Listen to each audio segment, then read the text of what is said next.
నీదే మధ్యలో అవును 50 కోట్లు నేనే చెప్పినా, నేను క్లారిటీ చెప్తున్నా. 50 కోట్లు రాకపోతే నేను మళ్ళీ ఇంకొక నెల తర్వాత ఇక్కడికే వస్తాను. రాకపోతే కరెక్షన్ 50 కోట్లు మీరు నన్ను పట్టుకొని కాలర్ పట్టుకొని అడగండి, చెప్పులతో నన్ను కొట్టండి, చెప్పు తీసుకొని కొట్టండి, తరిమి కొట్టండి నన్ను.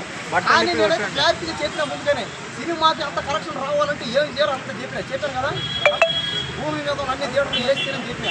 పైన ఇంకోటి ఏంటంటే ఈ సినిమా ఇంకో 10 రోజులు రావాలి. దయచేసి థియేటర్ దగ్గర లేడీస్ కానీ చిన్నపిల్లలు కానీ ఎవరు వెళ్ళకండి. ఒక వారం రోజులు 10 రోజులు. ముఖ్యంగా ఇలాంటి అందమైన అమ్మాయి ఎందుకున్నాడు అంటే మీరు అలాంటి అందమైన అమ్మాయి పోండి కాదంటే ఆ జనాలు ఏంటంటే మిమ్మల్ని తొక్కేస్తారు మేడం. అప్పుడు ఏంటంటే నాకు చాలా బాధ వేస్తుంది. ఎందుకు కాపాడొచ్చు కదా, అది కాపాడటాను కదా ఉన్నాను. అందుకనే కదా ఇంత మందులో సరే మేడానికి నేను కుక్కలాగా కాపాడ కాస్తాను.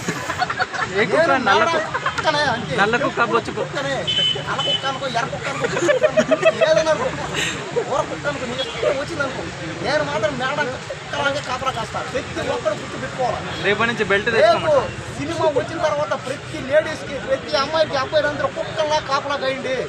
దగ్గర జాగ్రత్త చూసుకోండి. మాత్రం పోయినాడు మాత్రం చిన్నపిల్లలు లేడీస్ అందరూ జాగ్రత్త.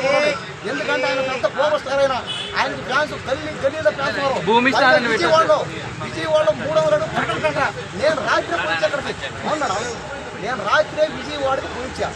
ఏంటంటే పొలకేసే పోయి అదేంటంటే 270 అడుగులు పైన అది సగం లుంగి లేపాడు. ఆ లుంగి లేపాడు లేచి నీ మొదలేసి రామ్ చరణ్ అయితే లుంగి కట్టుకుని వేసుకుని పోయి డ్యాన్స్ ఆ మధ్య సాంగ్ కానీ ఆ లుంగి కట్టుకుని చేసే ఉమేశ్వరు కానీ ఆ లుంగి కట్టుకుని చేసే ఫైట్ కానీ సూపర్ అనిపించింది. ఇంకా నేను చెప్పేది ఒకటే లాస్ట్, ఇంకా టైం కూడా లేదమ్మా సరేనా ఎవరు లాస్ట్ ఒకటే నేను చెప్పేది. గేమ్ చేంజర్ సినిమా 1,00,00,000 కోట్లు కొడుతుంది పక్క. ఇది అంతే రాసి పెట్టుకోండి. అయితే